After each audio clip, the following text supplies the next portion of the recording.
ठंड का बहुत समय था, बहुत ठंड पड़ रही थी एक समय, और अतिशय ठंड में एक सर्प खूब लंबा चौड़ा सड़क पर पड़ा था और अतिशय ठंड होने की वजह से वो अकड़ गया, बिल्कुल ऐसा मानो एक डंडे जैसा बन गया और वो अकड़ कर वहीं पड़ा हुआ है।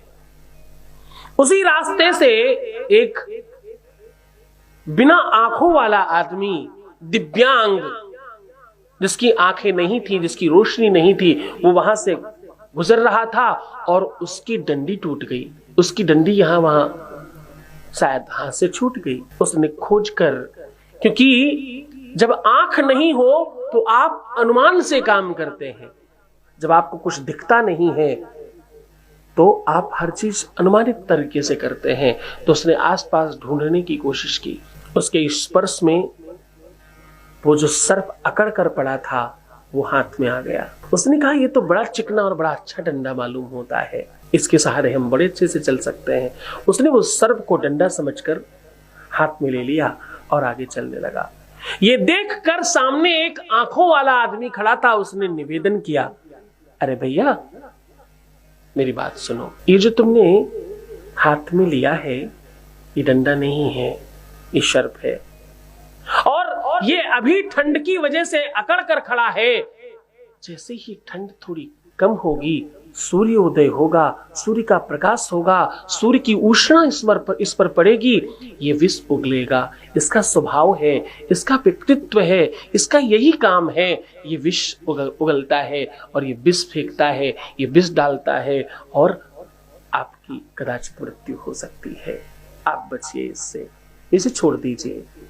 आप अपनी टूटी हुई छड़ी से, डंडी से, लाठी से भले काम चला लीजिए, लेकिन इसको छोड़ दीजिए। आप भले ही थोड़े अभाव में जीवन जी लीजिए, लेकिन इसे छोड़ दीजिए।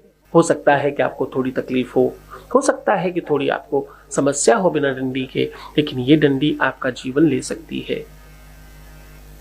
थोड़ा अभाव में रहकर उस प्रभाव से बचने की कोशिश करो जो तुम्हारा पूरा जीवन समाप्त करने वाला है। मैं निवेदन कर रहा हूं, ये छड़ी छोड़ दीजिए, ये छड़ी नहीं है, ये सर्प है। उसने बहुत समझाया, बहुत सारी बातें बताई, बड़े सारे उदाहरण दे दे कर समझाया, लेकिन उस अंधे आदमी को तो वो छड़ी लग रही थी।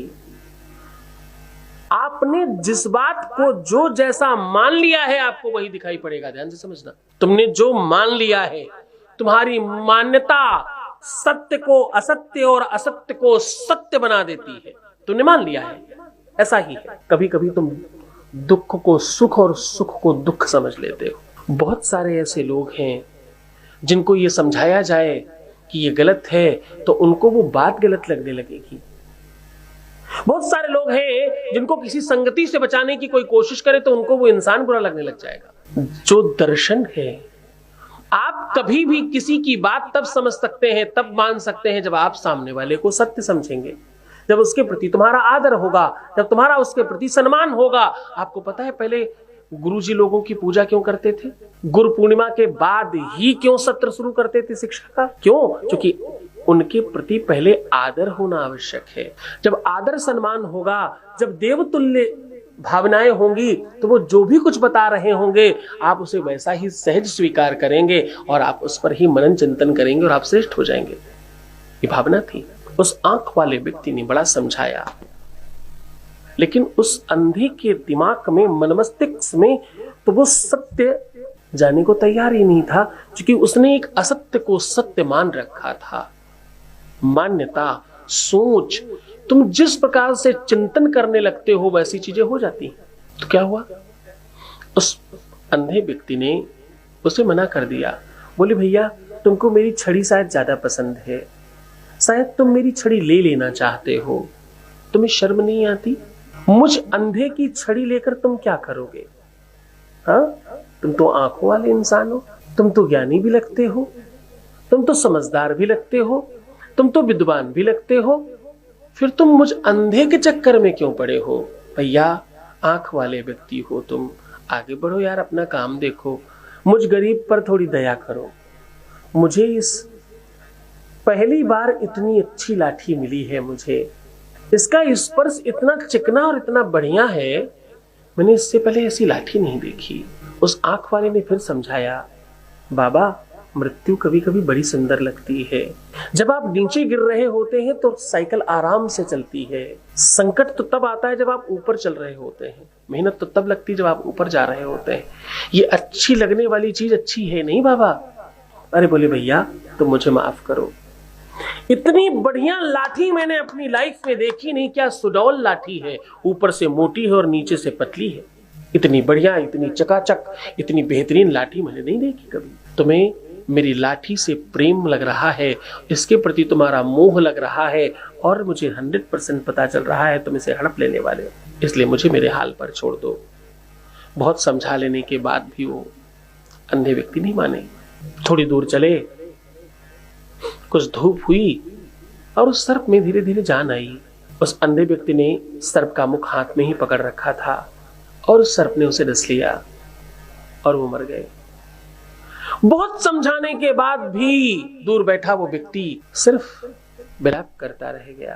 क्या करता? ये आंख वाला व्यक्ति सदगुरु है, ये आंख वाला व्यक्ति कथाकार है, जो रामायण सुना रहा है, कथा कह रहा है, भागवत कह रहा है, शिवपुराण कह रहा है। ये वही आंख वाला व्यक्ति है। शिवपुराण, रामायण, भागवत, ये वही आंख वाले व्यक्ति हैं जो आपको इधर उधर से दुनिया भर की बातें समझाकर तुम्हें उस सर्प से बचाने की कोशिश कर रहे हैं, तुम्हें गलत रास्ते पर जाने से बचाने की कोशिश कर रहे हैं, तुम्हें सही दिशा और वास्तविक बात बताने की कोशिश कर रहे हैं, तुम्हारे जीवन में एक नया दर्शन लाने की कोशिश कर रहे हैं। तुम जितने भी साल के हो, कोई 20 का होगा, कोई 25 का होगा, कोई 30, कोई 35, कोई 40, कोई 50 का, कोई 60 के लोग भी होंगे यहाँ। तुम सबके आयु का अपना एक अनुभव है। तुमने अपने जीवन में जो अनुभव लिए हैं तुम्हारे लिए वही सत्य है। उससे बाहर आने में शिवपुराण मदद कर रही है तुम्हारी। तुम उस अंधे व्यक्ति की तरह कभी ये मत सोच लेना कि तुम्हारी कोई लाठी छीनना चाहता है, तुम्हें तुमसे अलग करना चाह रहा है। एक्चुअली वास्तविकता तो ये है कि तुम्हें तुमसे मिलाने का काम किया जा रहा है, तुम्हें बचाने का काम किया जा रहा है। तुम अगर श्राद्ध कर्म करते हो, तुम अगर सत्कर्म करते हो, तुम अच्छे काम करते हो, तो भैया फल तुमको ही तो मिलेगा। जीवन तुम्हारा अच्छा होगा, दर्शन तुम्हारा अच्छा होगा, कुल खानदान और वो पितृ, वो तुम्हारे पूर्वज तुमको ही आशीर्वाद देंगे और तुम्हारा जीवन अच्छा होगा।